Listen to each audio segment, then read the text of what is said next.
And welcome to another episode of Walking Digital Corridors, the show where we explore the art and science of creating meaningful conversations in today's digital world.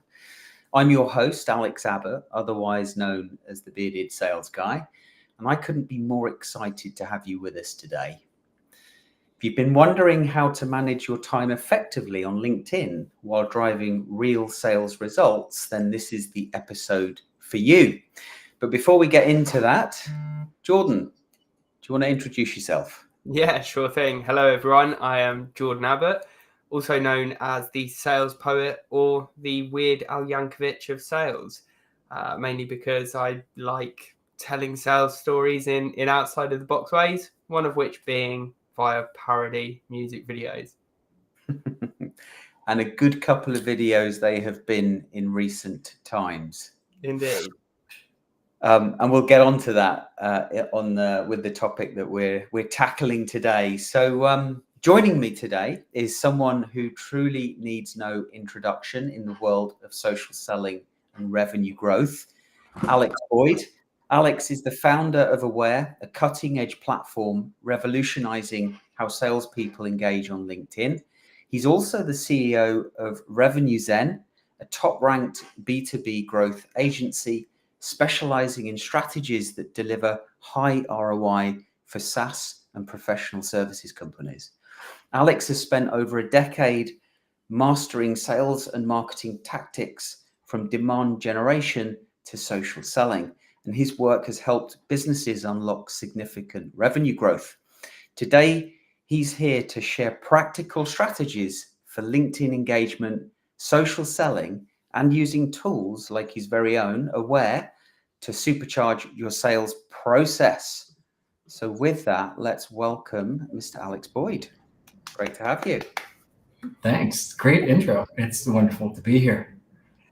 It's great. It's great to have you. I'm really looking forward to today's session. So to kick us off, can you tell us a little bit about Aware and how you got to creating Aware? And did Aware come first, or was it B2B revenue growth before Aware? Well, first it was cold calling on a manual. Well, calling semi-warm inbound leads on a manual phone 80 times a day for a few years. Okay. And then it was 5 inbound demos a day, handling that as an AE for a few years. And it was sales leadership and cold email. And then finally it was going to go out on my own with sales consulting. That became lead gen. That became outsourced SDR as a service. The content marketing arm sprung up, grew like a weed, and then it was the whole thing. And then it was just the B2B SEO. And then when I was doing that, LinkedIn was such a huge part of the way I was growing that agency, which I'm actually no longer the CEO of, but still a shareholder. Right. Thanks, though. I appreciate the legacy title. And so Aware was kind of born from, well, what are we doing to grow pipeline and brand revenue so much? And then also the corollary is, well, it's kind of taking a lot of work and annoying just stuff to do it all. And that's kind of where the SaaS came in. Is, you know, you could do it with much more effort in the spreadsheet, but that's kind of, to me, like the onus for building a tool is, well, you know, what if I don't want to do much more effort in a spreadsheet than I otherwise could? So there we were with Aware. And then this is actually the second version of Aware. The first version was like a different thing entirely, and then we had to burn it to the ground after 2.5 years. Right. And then create a whole new version. So that's how we got to this point, was lots of trial and error, lots of experience, and doing it every day. I mean, I still do this every day in terms of like what we're talking about of selling on LinkedIn. Yeah. And maybe we can come to sort of what changed between version 1 and version 2 of Aware a bit later. But in terms of the journey that you've been on, it feels somewhat similar to the journey that both Jordan and I have been on. We're not quite there yet, though, in terms of where you are, but it certainly feels like we're playing in exactly the same playground. For a while, we've thought that the traditional sales and marketing funnel is broken. Traditional being that sort of, you know, let's think about B2B sales and marketing as, you know, marketing being that, you know, content engine, create insight, drive awareness, drive engagement, and pour leads in the top of the funnel, which maybe worked between, I don't know, 2005, 2000 and, you know, to about 2015. Yeah. There we go. And then for 5 years or more, companies were twisting and turning to extract as much as they could out of that funnel, as you know, as they tried to make the top of the funnel wider, but the bottom of the funnel was just getting smaller and smaller. Cost of acquisition was increasing. Have you reached a point where you feel, okay, that traditional funnel is broken and something radically different is required, or are you somewhere in the middle?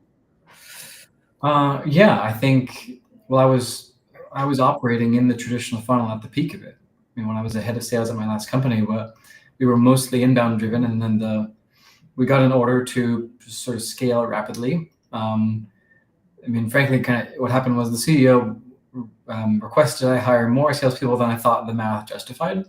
And so we needed some more stuff to give them. And so an SDR team was built, and we were not the earliest ones, but some of the earliest crop to really turn the crank up on high volume cold email at scale. Like this was when Apollo was still Zen Prospect.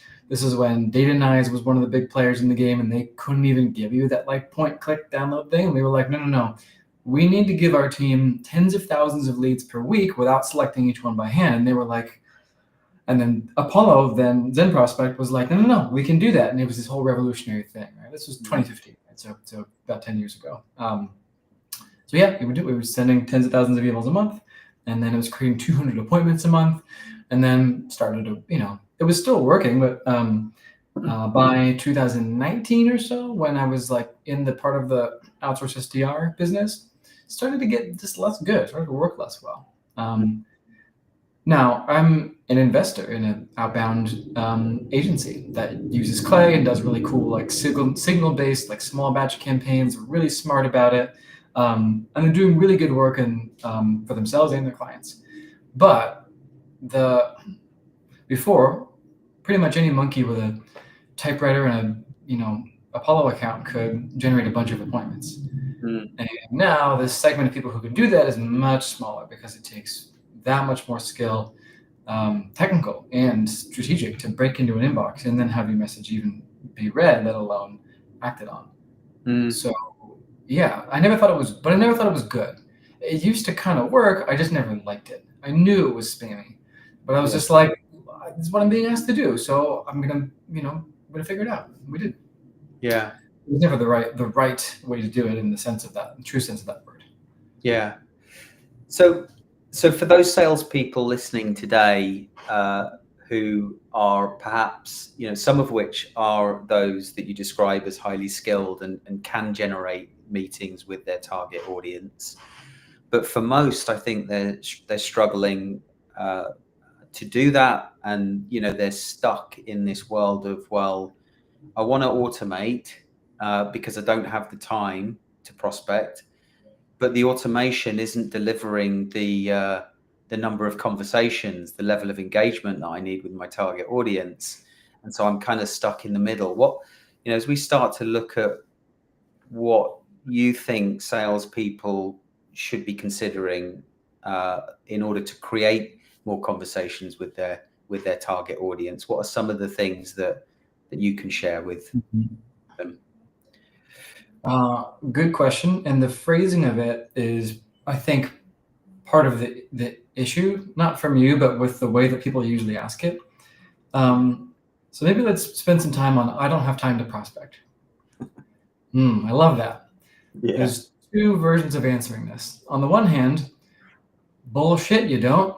What else are you doing? Like if you are just a salesperson what else could possibly be more important? Now, if you're hitting your quota and you're doing well at your job, then why do you need to prospect? Keep doing what you're doing. I'm not talking to you, right? But if you're just thinking, I don't have time to prospect, well, what could be more important? So yes, you do. and then the automation is probably making the problem worse. You're essentially, by not relying in this case more on phone, voice, things that can't be automated, which so your prospects know are not automated saturation. By not doing those things, you're kind of shooting yourself in the foot and putting your worst foot forward with prospecting. All right, that's the first answer. That's kind of like my tech sales leadership answer. It's fine if this is a team of people who are salespeople. But then I posted about this recently, and I'm one of these different kind of class of salespeople where I never really thought of myself as a salesperson. My first job, I tried to get into the research and even the client services team, and they just didn't have openings. So I've been on this track kind of by accident. I think if you're in sales and you're not doing as well as you should, and you can't really see a way out of it, and you think the only answer is to automate more, I would suggest taking a few steps back and looking at your career as a business person. So if you are in, let's say you're selling, MarTech, fine. Pick anything it is, renewable energy, doesn't matter. Whatever the thing is that you're selling. Are you optimizing for sales skills, or do you have enough of those? Maybe you should optimize for industry skills. Should you simply build in the industry you are, rather than saying, I'm a sales rep, I'm going to sell whatever I need to sell? And the huge benefit of specializing in a subject matter, in an industry, in a customer base, with the people who are doing that, is you're now kind of a player in that industry. Whereas if you are simply a hired gun salesperson who's going to sell whatever you could sell, well, you have no business doing things like personal branding, LinkedIn, you going to trade shows, or just sort of your general knowledge level will never really go too high. And some people make the sell anything across all industries work for them. That's cool. But if you are a business person who happens to be currently in a sales role, now your career, let's say you're in MarTech, now you can go from speaker to entrepreneur to agency to seller to partnerships person, but you're staying within kind of MarTech marketing, blah, blah, blah. And then you meander your way out.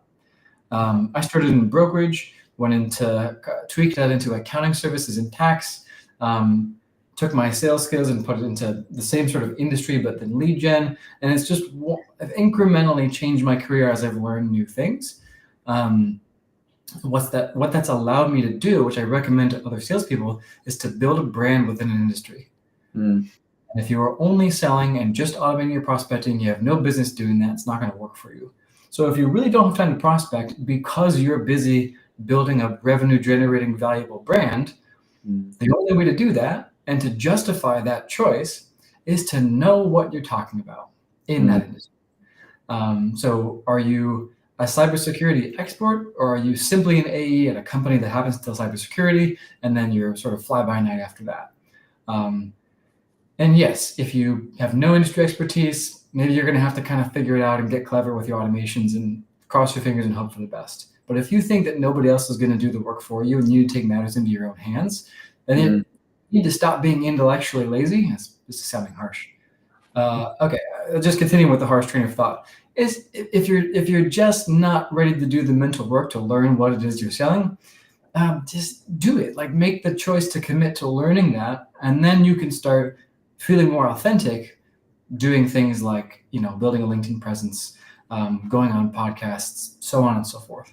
Because then it's worth doing. So you really have to unpack the I don't have time to prospect thing into, well, why? Is that true? Is that just an excuse, or is that actually true? Because I don't have time to prospect because I'm doing other things that are much more effective than prospect. But if you can't say that about your own career, then, well, you do have time to prospect, or you should learn to do what I'm doing. Those are your choices, basically. So it's a very common excuse, as you probably hear often. You probably have, it's like, well, I do think you have time to prospect. If not, what else are you going to be doing? And I hope there's a good answer to that. Yeah. And maybe, certainly from experienced salespeople that perhaps have felt at one point in their career they've graduated away from prospecting. I think the harsh truth of the world that we live in today is that even if you do have a volume of pipeline, because you're lucky enough to be in that position, then what we're talking about in terms of developing your personal brand and, quote unquote, social selling, I know that means different things to different people, it's still important to do that for stakeholder management, for example, if you're managing deals. But just kind of coming back to, what you were saying earlier, I think, Jordan, you've done a really good job at sort of, developing your brand as the sales poet within B2B sales industry. Can you relate to some of the things that Alex was saying there? Yeah, definitely. I think the thing that stood out was when you were talking about the passion piece, right? And there's a quote that I think we both love, Alex Abbott, that is, which was probably going to butcher it now. People don't care how much you know until they know how much you care. If what you're doing isn't something you genuinely care about, why should your prospects care? Right? If there's a larger issue at play, maybe you need to change industries or change organizations, right? Because at the end of the day, we spend a huge amount of our day working. Do you want to be doing it at a place where you're not really bought in? Okay, the paycheck may justify it in some cases, but it's that balancing act, right? Yeah, I think for some of the work that I'm doing, training others, to walk digital corridors, develop their personal brand, activate their network, create content that makes them stand out and look different, encourage their audience to walk towards them. That first step is that personal brand and identifying what you want to be known for. And there might be 3 to 5 topics that you can think of that are important to your personal brand. I encourage participants to, have maybe 2 or 3 of those as professional, but have at least 1 or 2 that are more personal, more aligned to your values and beliefs, so you can get a real sense of purpose from that, and then create content off the back of that is therefore then easier to do because you're doing it about topics that really mean something to you. Yeah, I think that's great. Do you ever? So I was training a couple hundred sales reps in September on site in Arlington, Virginia, and I wonder if you get the same excuse in your training work. I rarely do training anymore. So this is more rare, but I think it comes up often. They said it's cringy to be on LinkedIn. Not everyone. Some people said that. Yeah, got to lean into the cringe. Sure, that's one response, but is that commonly heard as well? Uncomfortable. I don't think I've heard the word cringy yet, but certainly, certainly there is a percentage of people that definitely feel uncomfortable. Actually, it's coming to mind now. There was one guy that was saying, I see my CEO taking selfies when he's out and about, and they get a ton of engagement. I can't bring myself to take a selfie. Mm-hmm. Eventually did, but I think if I'd asked him, does it make you feel cringy, he would have said yes. Yeah. I've been thinking about why that is, because we can't talk about we can't talk about personal branding or anything until we unpack why people think it's cringy. The same people who are happy who love kind of the absurd, weird, like TikTok style stuff. It's great. Like, I'll consume nut and butter TikTok, but it's not that much. And also it's if all you can be is ironic, I think there's something going on beneath the surface when you have that belief about money and success. Because if you can't bring yourself to take LinkedIn seriously, you're kind of saying, I don't want to draw attention to myself and the fact that I want some level of commercial success. Yeah. And I can't sell you away or do anything else until we figure out, well, why do you think that? And that's a broader conversation.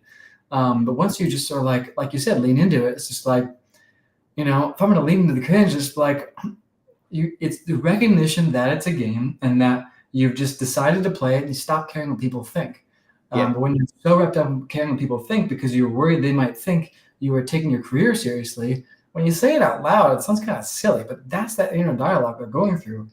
And you see people break free of that, and suddenly they're, doing well on LinkedIn and so forth. But it's because they made that inner decision to stop caring that people might think that they're taking the career seriously, which is like, what else are you going to do? Like not. So tread this weird middle line where you like kind of do only privately but don't, and you have all this weird feelings that you keep below the surface. It's not going to make for a great aligned career or one that makes too much money. So I think that's why people often think it's uncomfortable or cringy. Obviously, seeing your CEO taking a selfie. What else could possibly be going on inside you? Why else would you be annoyed by that behavior? Like obviously your CEO wants the company to grow. He's not doing it for the attention, probably. But that underlies a lot of these things. Right? So we can say, take it seriously, have passion, grow your personal brand. But if they have an underlying belief that, it's wrong to make money and grow in your career, whatever tradition or family system, whatever else created that belief doesn't really matter. The fact is that it's some version of that is there. You need to think about why that is, and break through that. It's an important, really important topic. Probably one that needs its own podcast discussion. Yeah. Because we typically see 20% of people that go through our program sitting in that bucket of, we would call it refusal, just not willing to do it for whatever reason. And, there could be something at play there that we just don't know why. It could be a whole host of things, right? That are quite personal and even private to that individual. Exactly. So thinking that you can help them come out of that to do social selling is probably not a battle worth having. It's not your business, literally. Yeah. And then there's the 60% in the middle, 20% at the top that just run with it, 60% in the middle that one way or another, with the right level of support, we can get them there. But let's switch gears a little here and get into some of the crux of Aware. I do want to sort of dig into Aware a little bit. There's many tools out there, and it's getting somewhat distracting with the number of tools, particularly the AI-based, AI-driven commenting tools. Yeah, you want every single week. What's your view on that first, and then secondly, perhaps we can then explore what sets Aware apart from some of the other tools out there. Well, it took me a long time to even agree to build AI commenting into Aware because I just thought it sucked so much. But there was enough requests for it that I had to make that same call I was talking about earlier, where I said, am I going to take my career seriously in this? And me saying, shake my fist and you shouldn't use AI for commenting. And it was like, but we have this much MRR that we could get if we just had it. And I was like, you know what? Fine. Do it. We'll build it. It's easy. Build it in an afternoon, pretty much. Launched it in there, and now it's there. But we don't lean on that. And we started as an engagement feed builder because, well, the main issue with, I think, social selling and so forth is that it becomes social media where you get wrapped into the scrolling and the distraction and all those things that aren't actually focused on selling and building your career, as we've been talking about. And so the kind of the capstone feature of Aware, apart from the analytics and the reporting, is this ability to build these custom and dynamic and targeted engagement feeds, which just sort of keep you on task, right? You load your 200 top active prospects into a list, and now you just have to use the Aware list. You don't have to look for them or find them or do 5 clicks each on some of the LinkedIn tools to get them. Just makes it easier to do things like that. Where we now have post scheduling, we now have CRM sync, a bunch of other stuff that's really useful. But the one we launched with is that kind of engagement feeds feature in the analytics. Okay, so let's talk about AI commenting. What's the point of commenting? And then what happens when you do an AI comment? Okay, so when I comment on somebody's post, a few things are happening. One, the post author is probably seeing it and then thinking something about me. We'll come back to that. The other people who view the post and comment on the post are also seeing that, and again, concluding something about me, the person who wrote the comment. And finally, the comment is showing up as its own entry in the feed, right? So like the post, Alex's comment on the post is a feed entry. It's a feed card. And then people are seeing that and looking at what I said on whose post, and they're making some sort of, hardwired kind of animal brain judgment about what Alex knows, what he's good at, who he knows, interesting, and what their relationship seems to be. None of that matters unless the people who are viewing this make some conclusion about me and what I said that leads to my business growing. So when you put AI in the mix, you stop that process from happening in its tracks. And so when you leave 1,000 comments with AI, you've had no effect or a slightly negative effect on tens of thousands of people 1,000 times. And that's worse than nothing. I'd rather have you say nothing at all. Yeah. There are some edge cases. Non-native English speakers who need to translate their comment into English or whatever language you're speaking, right? Like translation is a great use case for AI. Love it. You're really a terrible writer and you just need something to clean up your thoughts. Okay, fair as a crutch. Some sort of like keyboard typing disability, right? There's a lot of edge cases that make that really good. But just your average everyday person who does not want to think about the post and literally react to it themselves, that is a terrible use case for AI because you're just scaling neutral to bad. And if you're scaling an average -1% 1,000 times, that's going to add up, and you're going to reduce the quality of your personal brand because the goal is not to leave 1,000 comments and then revenue flows into your lap. What do you think is happening in the middle, right? You leave a bunch of comments, and then people think something about the person who wrote the comments and the post they were written on, and they think that person really understands my problems, or they can really help me with this problem I have. They seem to be an expert. They seem to know all the right people. There's all these conclusions they need to draw. And again, if you just use AI to blast out generic stuff, the vast majority of them, unless you're like lucky with the GPT that happens to work for you in some case, it's not going to do that. Some people say, well, what if I can train AI on, all of my relationships, everything I say, how I talk? Yeah, great. I mean, that gets around some of that. It still might make it awkward if someone references a comment you made in their post and you don't remember it. You don't remember what they said. It's that would be like scaling a snapshot of who you were and who you knew at one time rather than reflecting it authentically over time. So there's no version of AI commenting that really captures what you need it to do. It's at best 20% as good as a real comment, and at worst -5% as good as an actual comment. So the AI commenting tools are they're all bogus for that reason, and they go at the human desire to take shortcuts to avoid real work, which that's a thing. We want to go to the blueberries that are over there instead of the blueberries that are across the river. That's the AI commenting tool. It's real simple, and it doesn't work in this case. Right? It works in blueberries. It doesn't work in this case. So why they sell reasonably well. That's my rant on AI comments. I sell that as a feature. I just don't. I don't use it myself. I never use it myself. That's again that's the spicy take, but it's a very real take. Yeah, no, I agree. I think there's, especially for those primary stakeholders, if you've made the effort to create a list of people that you want to be building credibility with and ultimately developing a trust-based relationship, the comment needs to be thoughtful, and when there's a response, there needs to be some sort of interaction. Like, it needs to be clear that there's a human there.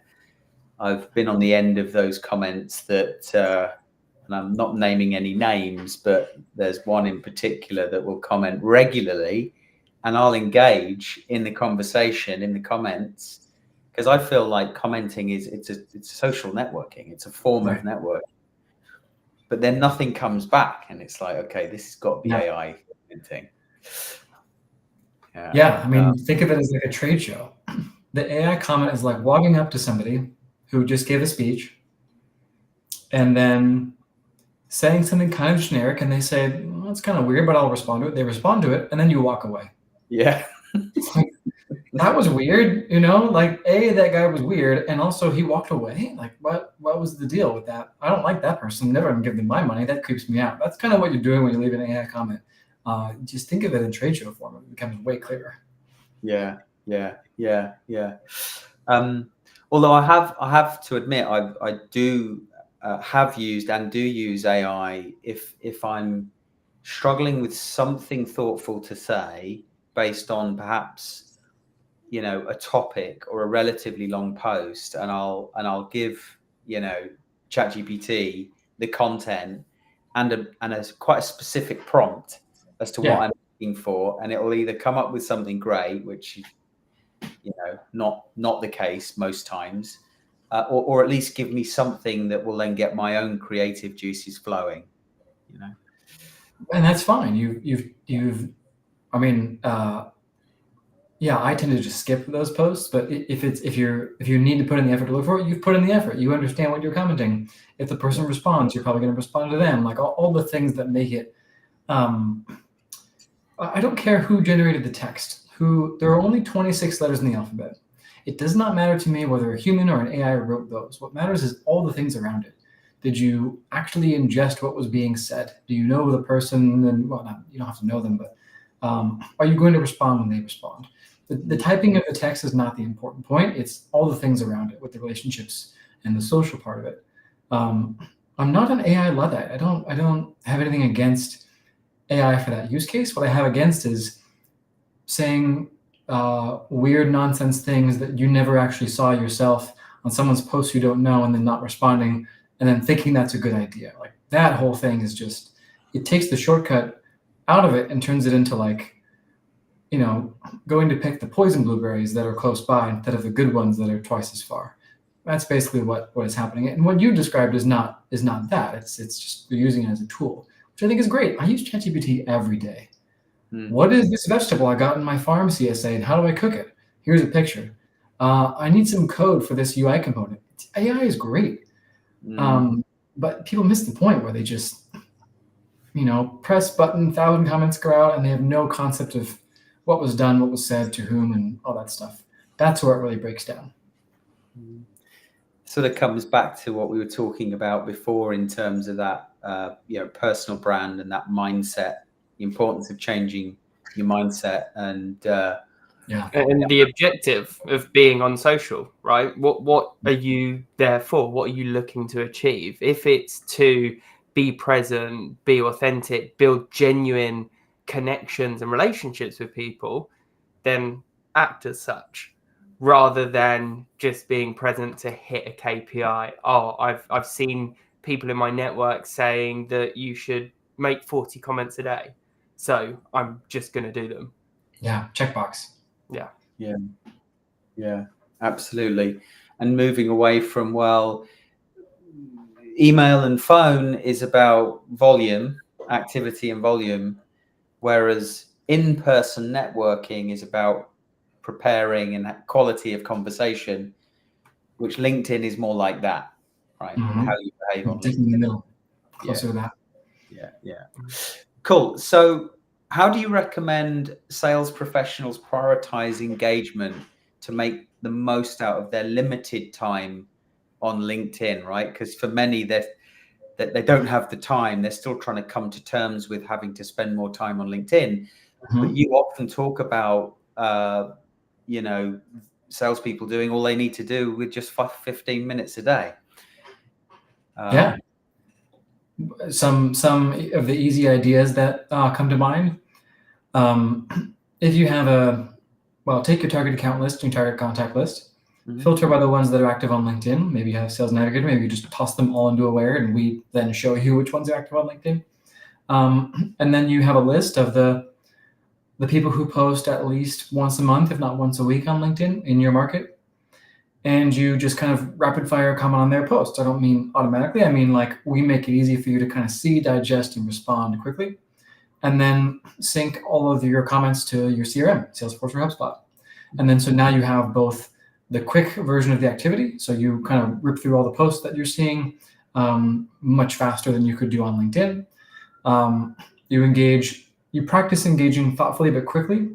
my trick for that is you pick one thing in their post to engage with, not the whole thing, but just one line, one idea. And so you kind of limit yourself. I'm not commenting on their entire career. I just picking that one thing, and then I comment on that. And you can get it down to like 10 seconds per comment, which is not even with AI. Just your own scan. That thing makes sense. Type a quick comment about it. I mean, we text all the time. We should be good at typing. It shouldn't take that long, right? So 10, 15 seconds per comment, allowing for some skipped posts.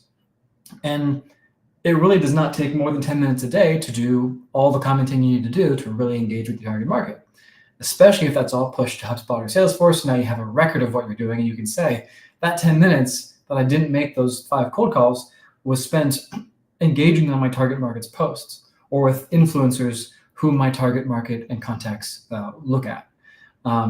So that's probably the easiest use case, is just load the people you want to talk to into an aware list and engage with them quickly right from there. In that, 10 minutes, maybe you arrive at work 10 minutes early, or if you're working at home, make yourself a cup of tea and you do your comments, and you reward yourself with 5 TikToks once you've done your comments. I don't know, figure out what you have to do, but it does not have to be a long time. And honestly, if it is taking you more than 20 minutes a day, something is probably going wrong.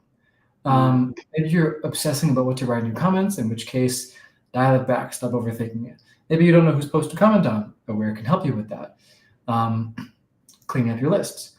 Maybe you struggle with attribution. Not only do we allow you to export the exact text of all your comments and with whom, so you can always prove it, you can just sync it to CRM. Now, if you're spending an hour a day and it's like you're creating content, you're filming video, you're getting lots of engagement, you're DMing, love it, then you'll have the pipeline to show for it. But if it's not working, you're taking too long, don't pilot this with more than 50 minutes a day, or you're going to burn out on it. So I recommend piloting it with a small amount of time. You see a little bit of traction, you justify spending more time, and so on and so forth until, eventually, yeah, great. I mean, there are some days where I spend an hour and a half a day on LinkedIn because it's just like I'm selling, I'm doing customer support, I'm creating content. I mean, it's working. It's like that's the strategy. And we're building, enterprise value at high 5 to low 6 figures per month, doing it with a team of 2. So, I can justify that. And that's where it comes in. So within Aware, then you can look at the comments that you've made on the people's posts, or the posts they've engaged with, or is it the people's posts that you're tracking in the list, and then you can upload that into your CRM, the comments you've left? Well, so that was just if you don't have Salesforce or HubSpot. Okay. You can get CSV of all of your comments. Okay. That you've written. Yeah. And all your posts, all your comments, people wanted the CSV of all their comments so they can train the AI on themselves. I was like, great. Let me know if it works. Have at it.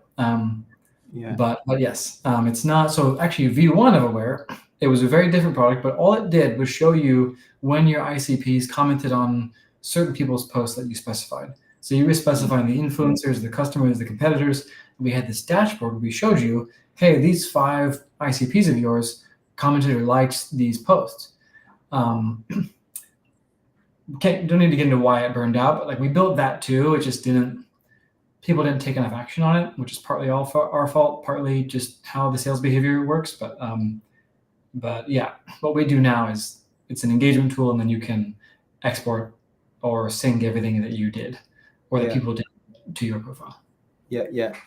Is there a rule of thumb that you see, or an average that you see, in terms of a salesperson's territory, and then the percentage of that territory that they can see as being active on LinkedIn? Well, it depends on who they're selling to. If you're selling to the founders of venture-backed tech companies, then 40% are going to have posted in the last 60 days. If you sell to the managers of manufacturing companies, it's more like 3%. So that's the first layer. And you can do this yourself and go into Sales Navigator and click industry, post that on LinkedIn, just divide the total number the posted number by the total number, and just do that for every industry combination. It's painstaking work. I've done that. That's eye-opening.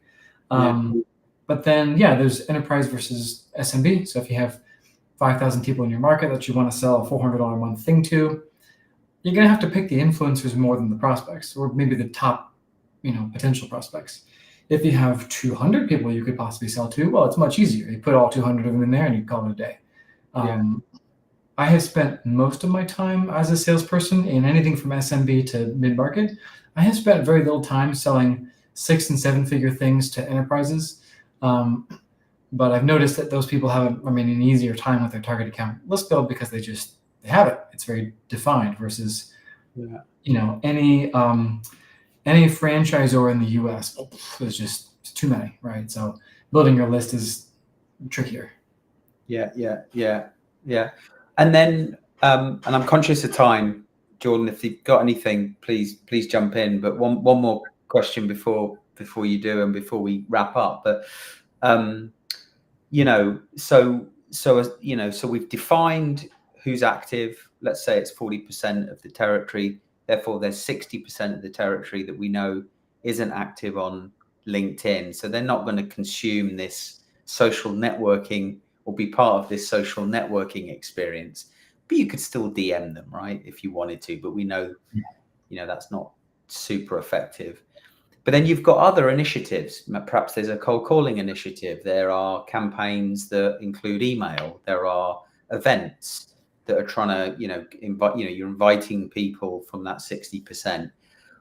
Do you have a view on what positive effect doing social selling will have on those other initiatives? Because people coming to the event, receiving your call, receiving your email, already see you as a trusted authority in your industry. That's a great question. At that same training engagement a few months ago, their target market was legal and tax professional managers at law firms and tax law firms and tax preparation firms, like big ones. Yeah. I finished my fourth talk of the day. My voice was shot, and someone had recently asked a question. A young gun in the front of the audience said, "Well, CPAs don't use LinkedIn, so I don't really get it." Okay, you're right that they don't post, but they definitely do use LinkedIn. They're there to learn, and they're there to lurk. They're there for other reasons. They're watching, they're just not producing a lot of content. And the top rep in the back of the room came up to me afterward, older guy, obviously, more wisdom. He wasn't going to shout it out in front of everybody. He comes up and says, "You know what? That person said that tax people don't use LinkedIn, but they definitely do. I use LinkedIn. I reach them. They're there. They want to learn and educate themselves, even if they're not posting a bunch of social media content. Thank you for your talk." And I said, "Appreciate you. I know you get it." And that is absolutely what happens, because every single industry is on LinkedIn. At least enough for you to make an impact. More tech people are on LinkedIn, but there are tons of lawyers who use LinkedIn. They're just not all of them are posting. So when you post or when you engage with the content that they are looking at, you can reach them that way. You can reach enough of them that you can make an impact, and you go to that trade show and they say, "Oh yeah, I remember you," and you are more than a stranger. And just being more than a stranger, think about what that does for your sales process. Yeah. More than a stranger or even trusted, it's great. So yes, it's not just the DM hunting ground, as you said. And even if some industries are less on LinkedIn, there's always enough for you to make an impact. And it probably just isn't with engaging with their own posts the whole time, because, whatever, but just be smart about it, right? Go to the people that they're looking at and so forth. So that example I shared really illustrates the point of the people who have been in the industry for a while, who aren't job hoppers and industry hoppers. They get it, and they've built their brand on LinkedIn for that reason, targeting the same people because they're on there. Yeah. That's what I recommend salespeople do. Yeah, indeed. I want to get to a percentage at some point, not today, of course, but I'm feeling like there's some sort of realistic assumption we could make that says, of the pipeline that's generated through other sources, there's a percentage of X that you're influencing that pipeline by as a result of developing your personal brand and all of the things that we've just talked about today. Yeah. I mean, that's hard to answer now, but at minimum, you're avoiding the stranger veto.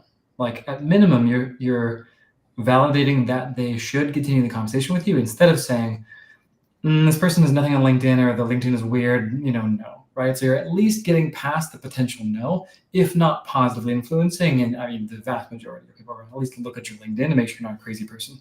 So yeah, I can't tell you, personal brand is moving the deal forward in every case, but it's at least not stopping the deal in the majority of it.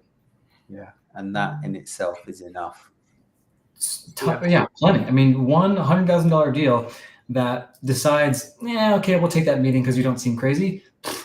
That happens once every 2 years. I mean, your career do the math on your net worth growth from that one habit over 10 years. I mean, it's significant.